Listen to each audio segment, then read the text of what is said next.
नमस्कार। अजनब के इस यात्रा प्रवाह में आप सभी धर्मात्माओं का सादर आमंत्रण है। भारत धर्म यात्रा पर महाभारत को विस्तृत रूप से निरंतर प्रसारित किया जा रहा है। सर्प यज्ञ संपन्न हो चुका है। सर्प यज्ञ में अनेक महान ऋषि मुनि महर्षि ब्राह्मण उपस्थित थे। उस यज्ञ में स्वयं कृष्ण द्वैपायन व्यासदेव जी भी उपस्थित थे। यज्ञ समाप्ति के पश्चात सभी प्रसन्न हैं। महाराज जन्मेजय यज्ञ के पश्चात सभी को खुले हाथ से स्वर्ण भूमि गो मुद्रा आदि दान किए हैं। एक स्निग्ध प्रसन्न आनंदमय वातावरण यज्ञ स्थल पर विराजमान है।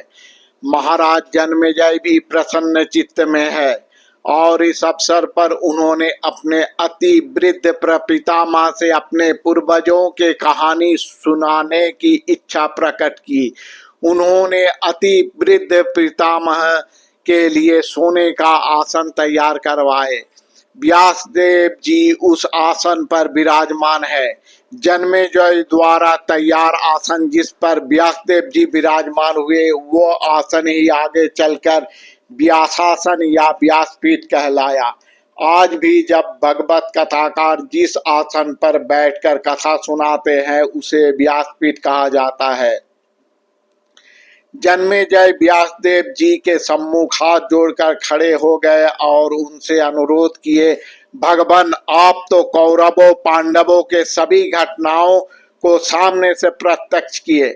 हमें उस सभी घटनाओं का और उन महान विभूतियों का चरित्र चिंतन करें। कुरुक्षेत्र में जो युद्ध हुआ बहुत सारे लोगों का प्राण गया। आप उस घटनाओं को हमें समझाइए। आप उस घटना तथा उस समय का सामग्रिक भू राजनैतिक स्थिति को बताइए जिससे हमें ये पता चले कि कौन राजा क्यों किस पक्ष में युद्ध किए और वीर गति को प्राप्त किए। जन्मेजय व्यासदेव जी के पोते का परपोता है। वो बालक की तरह अपने अति वृद्ध दादाजी से कहानी सुनाने के लिए अनुरोध कर रहे हैं। महर्षि वेदव्यास जी कई पीढ़ियों को देख चुके हैं। बहुत लंबे समय से इस धरातल पर है। उनका समझ बुद्धि ज्ञान और मानसिक विश्लेषण करने की क्षमता अन्य लोगों से कहीं अधिक है। उन्हें ये समझ लेने में अधिक विलंब नहीं हुआ कि जन्मेजय का आग्रह तथा कौतूहल समग्र घटनाओं से अधिक अपने दादा अभिमन्यु और परदादा अर्जुन भीम आदि के शौर्य वीर्य गाथा सुनने पर अधिक केंद्रित होगा।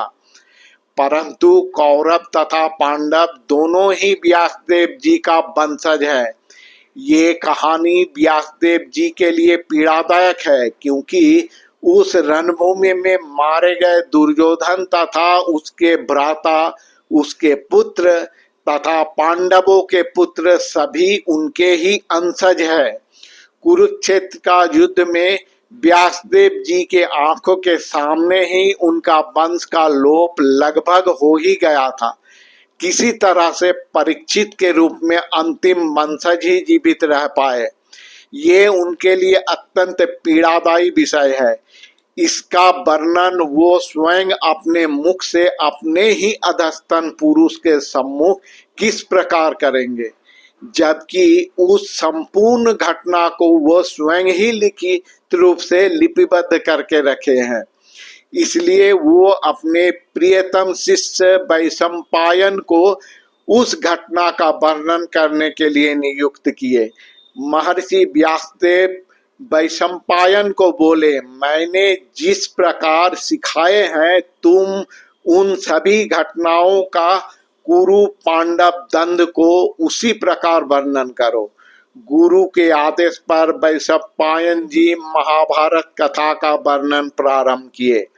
पहले अपने गुरु वेदव्यास जी का महिमा का वर्णन किए, फिर महाभारत का वर्णन किए। उन्हीं को महाभारत का पहला संपादक भी कह सकते हैं। और इसके बाद सौती उग्र सभा का पिता लोमहर्षणी फिर लोमहर्षणी के बाद उनका पुत्र सौती उग्र सभा, जो महर्षि शौनक के यज्ञ भूमि में महाभारत कथा का वर्णन कर रहे हैं। गुरु आज्ञा पाकर वैशंपायन महाभारत अमृत कथा का वर्णन शुरू किए।